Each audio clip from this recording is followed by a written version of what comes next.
Welcome back. In this session, we will have a look at legislation for organic waste, treatment, and treatment products. At the end of the session, you should be able to be familiar with the European Waste Framework, landfill directives, reuse facilities and products. Be familiar with India's solid waste management rules. Let's get started. We have already talked about legislation in the waste sector in previous sessions. But let's have a closer look of the European Union legislation as a first example. The European Union has so-called directives that govern waste management. The overarching directive that covers the full waste management chain is called the EU Waste Framework Directive.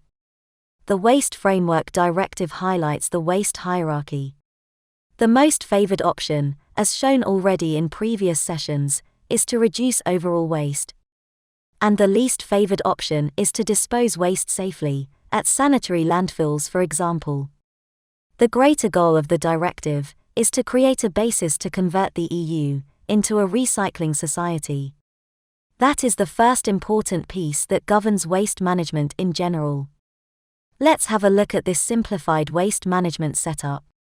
Waste is produced, transported and either disposed at landfills or at recovery facilities.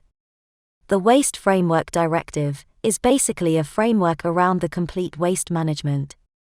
It promotes the waste hierarchy, as shown before. Now, there are further directives that govern specific parts of the waste management system. An important one is, for example, the Landfill Directive.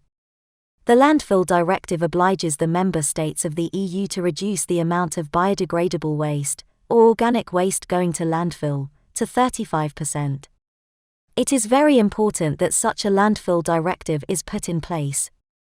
We know that unmanaged organic waste on a landfill has severe environmental impacts. Thus, diverting organic material from the landfill is an important step.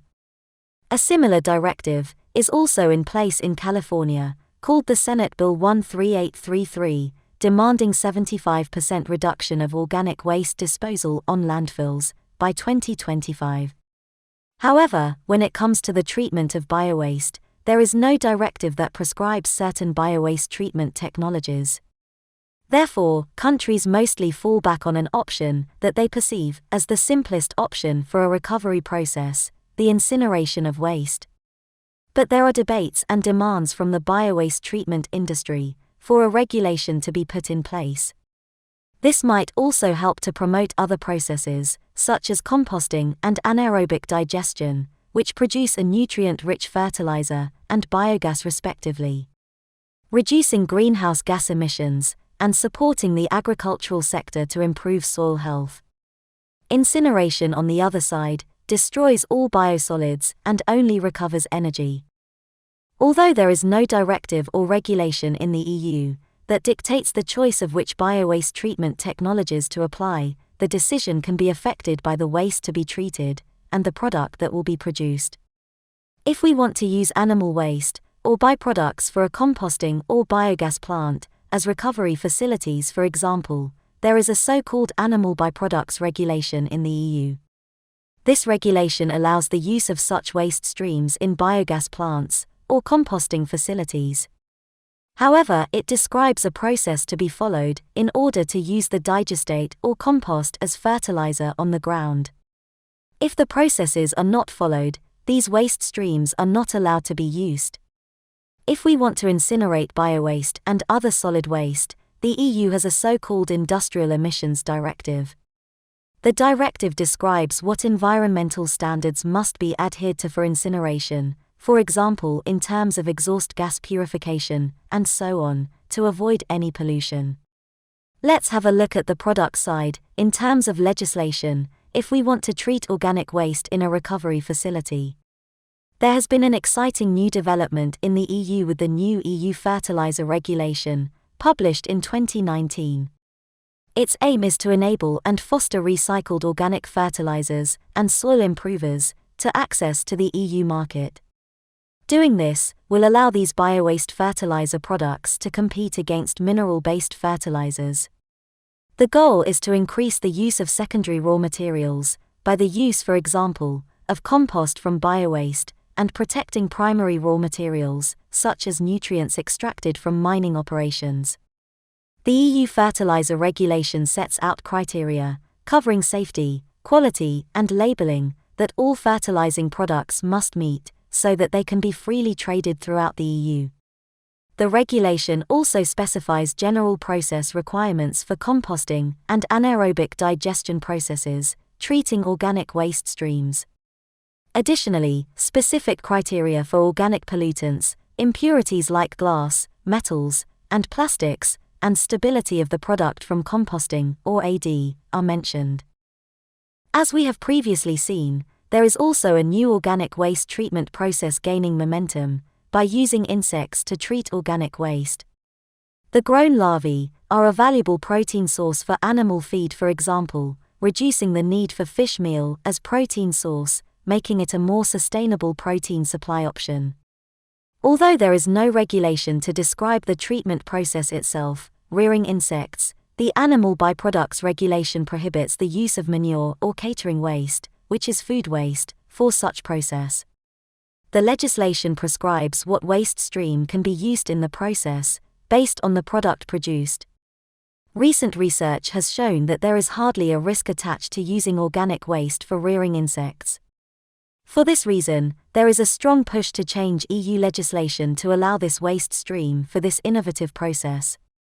As you can see on this example of the EU directives, there are various legislations to keep in mind when selecting an organic waste treatment process, and the intended product of the process. But legislation is also an important tool to enforce the waste hierarchy, and promote reuse and recycling, as we could see with the EU Waste Framework Directive, the Landfill Directive, and also in previous sessions. Now let's move away from Europe, and have a look at India. India has released a new set of rules, that governs solid waste management, which are called the Solid Waste Management Rules, from 2016. The new rules replace the previous rules, which were 16 years old and called the Municipal Solid Wastes Rules, from 2000. The Solid Waste Management Rules govern the whole solid waste management system, similarly to the EU Waste Framework Directive. There are some very interesting and progressive new regulations in the new rules. Compared to the EU, the Indian SWM rules mandate that the waste generator has to separate the waste at source. The waste shall be separated into 3 streams. Biodegradable waste. Dry, being plastic, paper, metal, wood and more. And domestic hazardous waste, such as diapers, napkins, mosquito repellents, cleaning agents, etc. Household, as well as non-household waste generators, are made directly responsible for the source segregation. If an event with more than 100 people is organized, for example, the organizer has to ensure the source separation, and the handing over of the various waste fractions to appropriate waste collectors, which is also specified by the local authority. Similarly, restaurants and hotels must ensure that their biodegradable waste is made available for treatment in recovery facilities. In contrast to the EU directives, the 2016 SWM rules prescribe that biodegradable waste should be processed, treated, and disposed of by composting or biomethanation. Also, the treatment of biodegradable waste shall, as much as possible, be done on the premise or as close as possible. The SWM rules also stipulate rules for the quality of the compost, specifying concentration limits for metals, such as arsenic, cadmium or lead, and CN ratios or pH, for example. This shall ensure a safe application of the compost in agriculture. Additionally, the rules stipulate that the Department of Fertilizers, the Ministry of Chemicals and Fertilizers, shall aid with market development and promotion on city compost. As we can see, India set out progressive waste management rules that emphasize source separation and specify the treatment of the organic waste fraction. We have reached the end of the session. Let's summarize our learnings. We learned about legislation on waste management through the example of the EU directives. We had a look at the overarching EU Waste Framework Directive and the Landfill Directive. We have seen that certain directives are important for specific organic waste treatment processes in recovery facilities. We also had a look at a directive aiming the product of a recovery process, with the example of compost and insect rearing. We then moved to India and had a look at their regulations, the Solid Waste Management Rules, from 2016. The SWM rules regulate source separation, reuse, disposal, and the quality of reuse products from organic waste treatment, such as compost.